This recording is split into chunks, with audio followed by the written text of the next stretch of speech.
Welcome to the weekly shir of the Zera Shimshon. I'm Yosef Lange, of course, and be wishing everybody a Shana Tova Mesuka, a good Gevenst Year. Nitzavim. This will be the last episode this year. Tavshin Pei Beis. It's Chav Zayin tonight. It's Thursday night. Chav Zayin Elo. So everybody should have all their tefillas answered. And now I'm going to speak about tefillas, specifically in Parshat Nitzavim. So here it goes. It's a little piece in Zera Shimshon in Parshat Nitzavim. Excuse me. The pasuk says in Lange testify, "Re'ein asati lefonecha hayom." Look at I put in front of you today sachayim es hatayv, life and goodness. Es hamavis, es hara. Okay, so now he says, why you have to say this? Kasha shayalei lemer mitchila es hamavis es hara. First of all, you should have said death and bad, and then afterwards it said chayim etayv, and then good and good. Always not a good note. That's what the rule is, right? That's what it says in the Midrash in Breishis Rabbah. Sheyitzchak Amar Arur. The ones that curse you should be cursed, right? And the ones that bless you should be blessed. But Bilam said the opposite. Okay, because the rule is by tzaddikim, the beginning, their lives are having aggravations, and the end of their lives it's peace and tranquility. But the Rishonim at the beginning is techilas shalva v'seifim yisurim. At the beginning of their life, it's only good stuff. They're having a good time, partying it up, and at the end, it's yisurim. Okay. Well, now, didn't say exactly when, but we know they're going to get it in the end. Yesh l'tarz the hach alay haya avshalay martchila esalmavis esara. But here, you can't say first death and then bad, because the imkeina hava mashma shel acher sheba hara yesh tikva lezakos b'toyim. It's because it would be mashma that even after the bad comes, you could still hope for the good. No, ze einoi. That's not possible. Shel oilam tzorich she'adam yagdim tefila litzora. There's a rule. The person should always pray before the aggravations come. In other words, pray that it doesn't happen. We don't want him.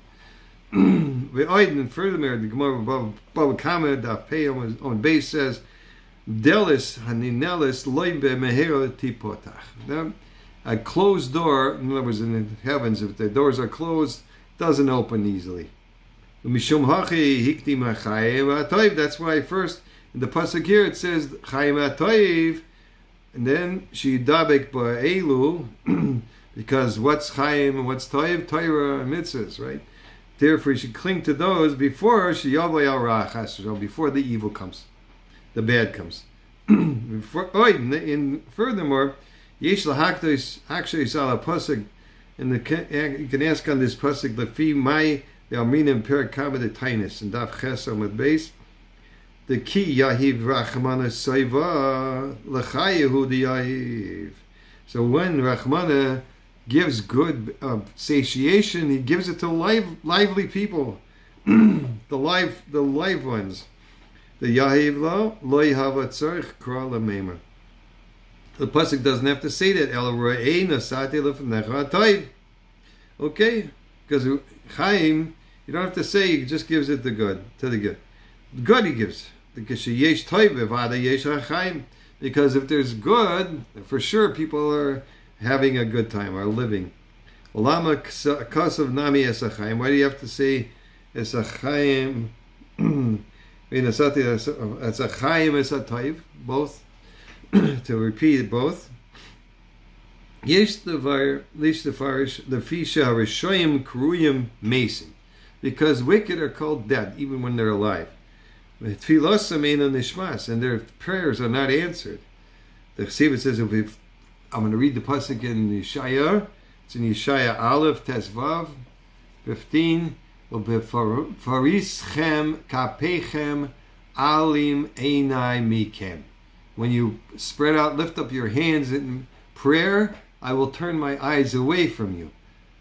Gam ki sarbu tvilo eineni shomea and even though you pray at great length, I will not listen. Yedechem damim maleo, because your hands are stained with crime. Like literally it says blood. But damim could be any kind of crime. It could be stealing and also other things. So it doesn't happen. So im kain, if so, therefore a person should request first life with the tshuva, doing tshuva, because the Shaveh Rapeh, like see, it says he will do tshuva and Hashem will heal him. It says, and then pray that the good should come to him. Okay, now that actually goes along with the story, the Segula, that I'm going to share with you from the Zera Shimshon. It says the following letter was written to the Institute of Study for Zera Shimshon, to Reb Zilberberg and Reb Pashkas. My name is Amos Porat. I live in Ranana. Through much of last year, I suffered terribly from fatigue. I wasn't lazy, and I went to the doctor for tests, but they weren't able to uncover any specific reason for my constant tiredness. I didn't give up. I continued visiting different doctors, but none of their ideas or suggestions helped me at all. I took different medicines and vitamins, changed my diet, began a serious exercise regimen. Nothing worked. It reached to the point where I would be forced to stop working in the middle of the day because I would become so tired that I just couldn't carry out or do my job. Even on rare days that I was able to get through in normal hours, I would collapse the second I walked through the door of my house from sheer exhaustion. As you can imagine, much of the time was spent trying to figure out a way to get myself out of the never-ending cycle of fatigue that was ruining my life. One day I heard about the Sefer Zera Shimshon, light bulb, and how learning it is considered a major segula for all sorts of things. Since I am a gabbai of one of the local shuls in Ranana, I decided to establish a shir in Zera Shimshon at my shul. I made an announcement in my shul that we were about to begin a brand new shir in Zera Shimshon on Shabbos Parshat Nitzavim. The shir I would deliver to the tzibur. We were all set to begin, and many of my family members had agreed to join when, to my tremendous chagrin, I found myself unable to get out of bed at any time during that Shabbos. The crowd that gathered for the shir eventually realized I would not be putting in an appearance, and ended up learning Zera Shimshon on their own because there was no one to give this scheduled shir. You can imagine how I felt, Amos said. Here I'd been trying to my best to give this a shot, going so far as starting my own shir, yet I had been unable to get myself through the front door. It was disheartening, to say the least. It was Elul when I decided to start the Zera Shimshon shir, and Rosh Hashanah was approaching. And I told people who had committed to the shir that I would be delivering a double shir, one part on the Parshat and the second part on Rosh Hashanah. Here comes the fantastic part.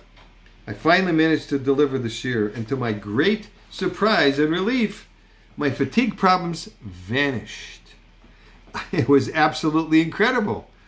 I had been suffering for so long, tired, tried so many different remedies and ideas, and the moment I began teaching Zera Shimshon, and everything changed for the better. I decided that I had better let you know what happened to me so that you can spread the word and write my story in your weekly newsletter. This story should reinforce that what your readers already know, Zera Shimshon isn't just a regular sefer. Thank you for everything, Amos Porat Ranana. And everybody from that story should be blessed and have great amount of success and health and wealth in the coming year. That's Hashem, and we'll be continuing to do the Zera Shimshon shir weekly. Baruch Hashem.